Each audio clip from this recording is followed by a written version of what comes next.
ബുദ്ധിമുട്ടുള്ളവർക്ക് ഇപ്പം ഇവിടെ നിന്ന് ഇറങ്ങിപ്പോകാം. ലാലേട്ടൻ ഇന്ന് വേറെ ലെവലാണ്. ഇന്നത്തെ എപ്പിസോഡിൽ ലാലേട്ടൻ അവിടെയുള്ള മത്സരാർത്ഥികളെ പൊളിച്ചടുക്കുന്നുണ്ട്. 2 എണ്ണം കിട്ടിയാൽ അവരൊക്കെ പഠിക്കത്തുള്ളൂ. ആ രീതിയിലാണ് കഴിഞ്ഞ ആഴ്ചയിൽ അവിടെ കിടന്ന് കാണിച്ചത്. എന്ത് വൃത്തികെട്ട ആക്റ്റാണ് നിങ്ങൾ അവിടെ ചെയ്തതെന്ന് ലാലേട്ടൻ എടുത്തെടുത്ത് ചോദിക്കുന്നു. നൂറ ആദില നിങ്ങൾ എന്തിനിതിന് കൂട്ടു നിന്നു ചോദിച്ചപ്പോൾ ലാലേട്ടൻ അങ്ങനെ ആക്റ്റൊന്നും അങ്ങനെ ചെയ്ത് കാണിക്കേണ്ടിയിരുന്നില്ല എന്ന് നൂറ പറയുമ്പോൾ ലാലേട്ടൻ ചോദിക്കുന്നു, നിങ്ങളല്ലേ അതിന് പുതപ്പെടുത്തു കൊടുത്തത്, പിന്നെ എന്തിനാ നിങ്ങൾ ഇങ്ങനെ കിടന്ന് പറയുന്നതെന്ന് അവരുടെ അടുത്ത് ചോദിക്കുന്നു.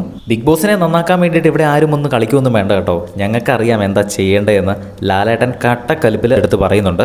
ഇന്നത്തെ ദിവസം മത്സരാർത്ഥികളൊന്നുമല്ല, ഇന്നത്തെ ദിവസം ലാലേട്ടൻ കൊണ്ടുപോയി. ഇന്നത്തെ ഈ ഒരു എപ്പിസോഡിൽ ലാലേട്ടൻ തന്നെയാണ് ഹൈലൈറ്റ്. ലാലേട്ടൻ ഇതുവരെ ഇങ്ങനത്തെ ഒരു ലാലേട്ടനെ ആദ്യമായിട്ടാണ് ബിഗ് ബോസ് സീസണിൽ കാണുന്നത്. പ്രൊമോയ്ക്കകത്തെ അതേ വീര്യം തന്നെ എപ്പിസോഡിലും കണ്ടു കഴിഞ്ഞാൽ കിടിലൻ. ഒരു മത്സരാർത്ഥികൾ ഇനി അവിടെ ഇമാതിരി പരിപാടി കാണിക്കുമ്പോൾ ഒന്ന് ആലോചിക്കും. എന്തായാലും നമുക്ക് എപ്പിസോഡിൽ തന്നെ കണ്ട് തന്നെ അറിയാം. ബിഗ് ബോസിൻ്റെ കൂടുതൽ ലൈവ് അപ്ഡേറ്റ്സിനായിട്ട് ചാനലൊന്നും സബ്സ്ക്രൈബ് ചെയ്യുക.